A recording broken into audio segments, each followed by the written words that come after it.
Majina naitwa Esther Ananjiru Makomere. Nimeokoka na mpenda Mungu. Mungu ni muumba wangu.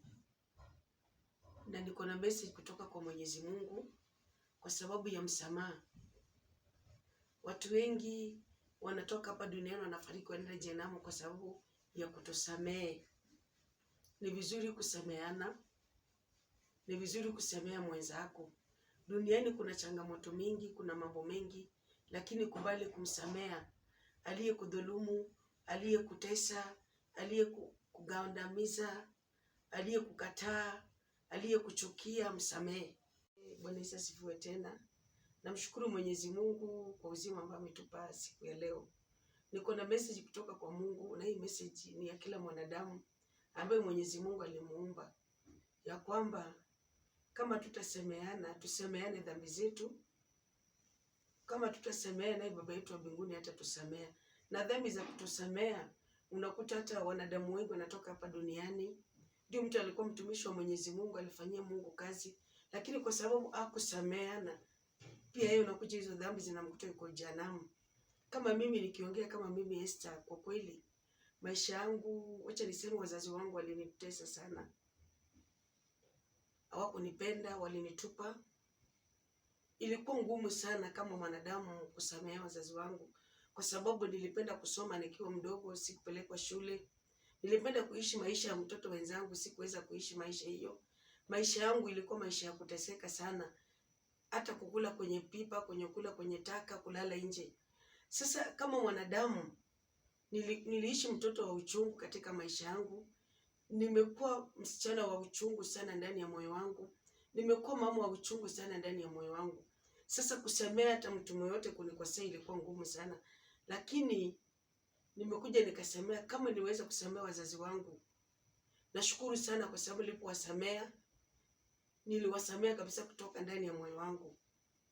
Sasa jambo la kusema kusameheana, najua ni jambo ngumu, najua ni Mungu amesema tusameheane. Kwa sababu hata sisi tuenda kwake anatusamea.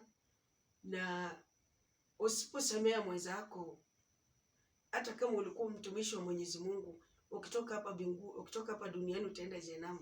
Sasa mtu ambaye amekaa na chuki, mtu ambaye hawezi kusamea, hawezi enda mbinguni. Sasa ile message inapitisha tu, ni message Mungu amenipa kwamba tusameane.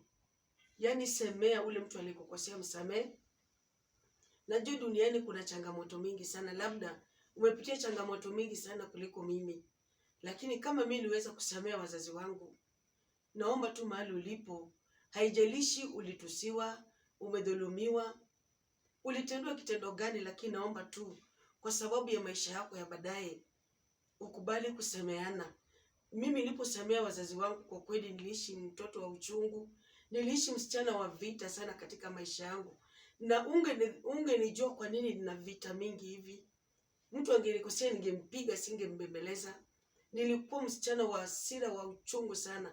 Lakini ndani yangu, kama hakuna mwanadamu alikuwa anajua napitia hali gani, kwa nini mimi ni mkali, kwa nini sieleweki, kwa nini mimi nina fujo, kwa nini siwezi kuvumilia hata mtu akinitukana. Nilikuwa nahisi uchungu sana kwa sababu nilikuwa nakumbuka vile wazazi wangu walinitesa. Sasa singependa mtu mwingine adhulumu maisha yangu.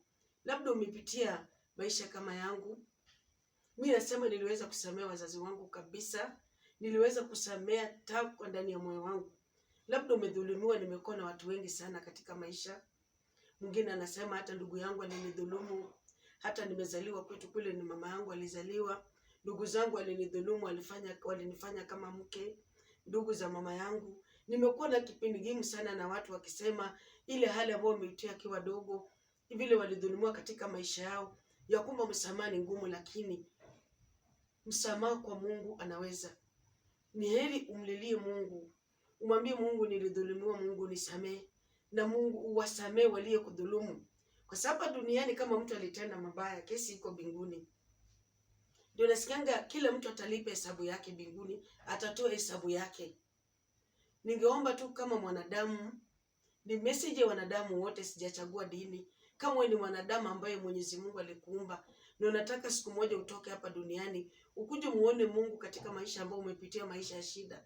Naomba tu, haijalishi ulidhulumiwa kiasi gani, haijalishi ni mateso gani ulipata, Naomba tu uchukue tu msamaha, uwasamehe wote waliokudhulumu, wamekutesa, wamekudhulumu, wamekusema, wamekusengenya, wamekupiga, wasamehe. Wasamehe, Mungu anasema wasamehe, watakuja kutoa hesabu zao wenyewe. Sasa ninaomba tu mwanadamu ambao utanisikiliza, najua msamaha ni ngumu, kwa sababu hata mimi ilinigharimu muda sana kuwasamehe wazazi wangu, kwa sababu mimi nilitaka kusoma nikiwa mdogo, sikuwa na mzazi wa kunisomesha, nimedhulumwa sana. Yaani wazazi wangu walinidhulumu sana katika maisha yangu, lakini niliweza kuwasamehe. Wasamehe, msamehe yule aliyekutusi, aliyekusemanga, aliyekudhulumu, aliyekunyang'anya, aliyekufanya mambo yote hapa duniani, msamehe. Msamehe, msamehe, na Mungu atamlipisha mwenyewe. Sasa ni message yangu tu kusema ya kwamba tusameane, kwa sababu tuna hapa duniani kuishi na kuna hapa duniani kutoka. Kwa hivyo ukinisikiliza tu, naomba tu ukubali kusamehe waliokusema, waliokupiga. Najua tumepigwa, tumedhulumiwa, tumeteseka sana, lakini yote si tumeumbwa na Mungu. Aliyekudhulumu atalipa mbinguni, aliyekutesa atalipishwa na Mungu wako. Kwa hivyo kubali tu msamaha, na ulie sana. Hata mimi nililia sana kwa kweli. Kusamea wazazi wangu ilikuwa ngumu sana, sababu ile mateso nilipitia, lakini labda yako ni kubwa kuliko yangu. Ila naomba tu msamaha, kubali msamaha na itoke ndani yako kabisa, na isikupe uchungu. Usikupe uchungu ile msamaha, toa kabisa. Wasamehe waliokudhulumu, wasamehe waliokutesa, wasamehe waliokupiga, wasamehe waliokunyang'anya, wasamehe, na utaishi maisha ya amani. Na hata unapomuomba Mwenyezi Mungu atakusamea, atakusamea dhambi zako, kwa sababu bila msamaha hata Mungu wetu hawezi kutusamea. Bila kusamea wenzetu, Mungu wetu hawezi kutusamea. Kwa hivyo unaposikiliza hii message, labda umepitia machungu kupitia mimi, labda una vidonda vingi kuliko vyangu, lakini kama Mungu aliweza kuponya kidonda changu, kwa kweli na mimi nikasikia nimesamea wazazi wangu, na nikasikia niko huru, naweza muabudu Mungu wangu. Wasamehe. Kila mtu atatoa hesabu yake mbele ya Mwenyezi Mungu. Wasamehe, wasamehe, wasamehe. Naomba tu msamaha kutoka ndani ya moyo wako, kwa sababu ukiishi na ile uchungu kama mimi Esther, utateseka sana maisha yako. Nimeishi na uchungu, nimeteseka sana, lakini wakati niliamua kusamehe wazazi wangu, nimeona Mungu amenisaidia katika maisha yangu. Mimi si mwanamke wa uchungu, mimi ni mwanamke wa msamaha. Hata wakinisema, hata wakinichukia, bado mimi nakubali Mungu. Nasema Mungu, nisaidie niwasamehe walionikosea, walionipiga, walionidhulumu, walionitesa. Kwa hivyo ningeomba tu, hii message imetoka kwa Mungu. Samehe aliyekudhulumu, msamehe, msamehe kabisa. Lia msamaha itoka ndani yako, na Mungu aliye mbinguni atakusaidia, kwa sababu kutosamea unafunga baraka zako. Kutosamea unafunga baraka za watoto wako. Kutosamea unahangaika katika maisha yako. Mimi nilikuwa mama, nikasema siwezi kuzaa mtoto nimuite baba yangu katika nyumba yangu, kwa sababu baba yangu alinitesa sana. Nikasema sitamuita mtoto, niite baba yangu katika nyumba yangu. Kwa hivyo nimekubali, mimi nilisamea wazazi wangu, na watu ambao walinidhulumu mimi niliwasamehe. Kwa hivyo hii message Mungu amenipatia ilikuwa jana usiku. Sasa kanipatia kitabu cha Mathayo 18 kuanzia 21 hadi 33. Mathayo 28 Mathayo 18 kuanzia mstari wa 21 hadi 35. Tasoma tafsiri ya Kiswahili, inasema: Kisha Petro akamwendea Yesu akamuuliza, "Je, ndugu yangu akinikosea, nimsamehe mara ngapi? Mara 7?" Yesu akajibu, "Sisemi mara 7 tu, bali 70 mara 7. Ndiyo maana ufalme wa mbinguni unafanana na mfalme mmoja aliamua kukagua hesabu za watumishi wake. Ukaguzi ulipoanza, akaletewa mtu mmoja aliyekuwa na deni la fedha talanta 10,000. Mtu huyo hakuwa na chochote cha kulipa. Hivyo bwana wake alimwamuru auzwe, yeye, mke wake, watoto wake na vitu vyote alivyokuwa navyo, ili deni lilipwe. Basi huyo mtumishi akapiga magoti mbele yake akasema, unisubiri nami nitakulipa deni lote. Yule bwana alimwonea huruma, akamsamea lile deni, akamwacha aende zake. Lakini huyo mtumishi akaondoka, akamkuta mmoja wa watumishi wenzake aliyekuwa na deni lake fedha dinari 100. Akamkamata, akamkaba koo akisema, lipa deni lako.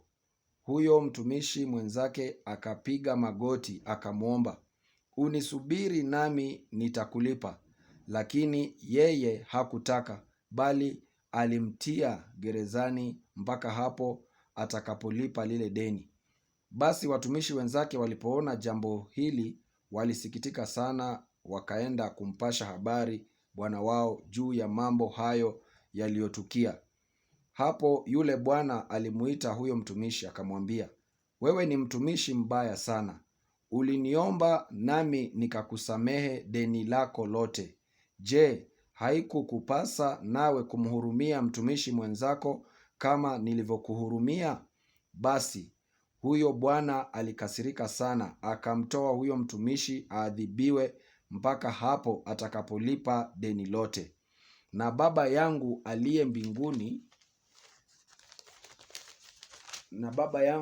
aliye mbinguni atawafanyieni vivyo hivyo, kama kila mmoja wenu hata msamehe ndugu yake kwa moyo wake wote.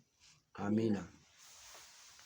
Mungu abariki andiko. Kwa hivyo ningewasihi tu mwanadamu, hii message ni mwanadamu ambaye Mungu alimuumba. Kusamea itafanya upige hatua. Sababu hata ukiishi na uchungu, uishi na hasira vile mimi niliishi, si kuona msaada na si kuona jibu la hasira. Ili nilizidi tu kupanda hasira na kutenda mambo maovu. Kwa hivyo samea yule aliyekukosea. Msamehe kabisa, msamehe aliyekudhuluma, aliyekutesa, aliyekunyanyasa. Mungu yuko mbinguni. Wacha Mungu akulipizie, usijilipizie.